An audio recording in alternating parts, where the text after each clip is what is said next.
La Bible en un an. 1 Roi chapitre 12 verset 20 à 1 Roi chapitre 13.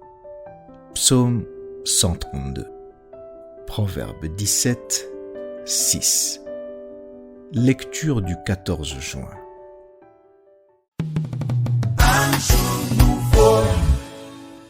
Actes chapitre 9, verset 26 à 43.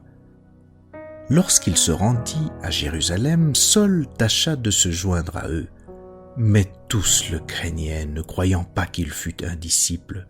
Alors Barnabas, l'ayant pris avec lui, le conduisit vers les apôtres et leur raconta comment sur le chemin Saul avait vu le Seigneur, qui lui avait parlé, et comment à Damas il avait prêché franchement au nom de Jésus.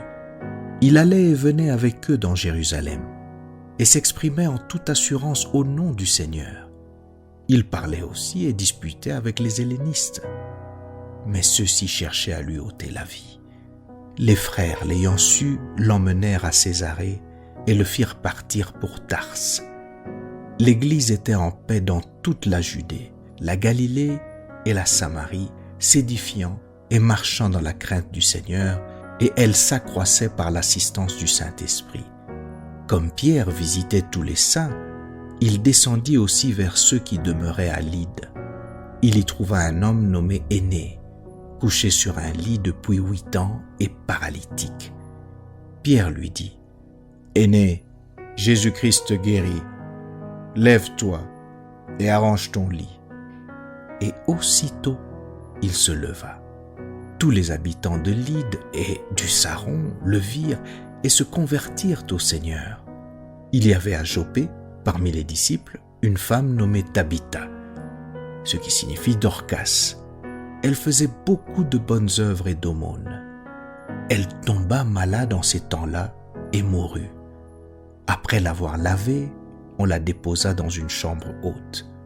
Comme Lyde est près de Joppé, les disciples ayant appris que Pierre s'y trouvait, envoyèrent 2 hommes vers lui pour le prier de venir chez eux sans tarder.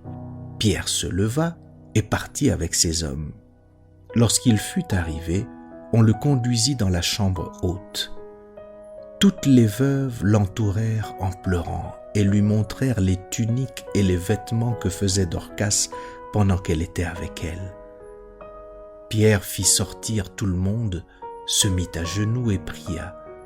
Puis se tournant vers le corps, il dit : « Tabitha, lève-toi. » Elle ouvrit les yeux, et ayant vu Pierre, elle s'assit. Il lui donna la main et la fit lever. Il appela ensuite les saints et les veuves et la leur présenta vivante. Cela fut connu de tout Joppé, et beaucoup crurent au Seigneur. Pierre demeura quelque temps à Joppé chez un corroyeur nommé Simon.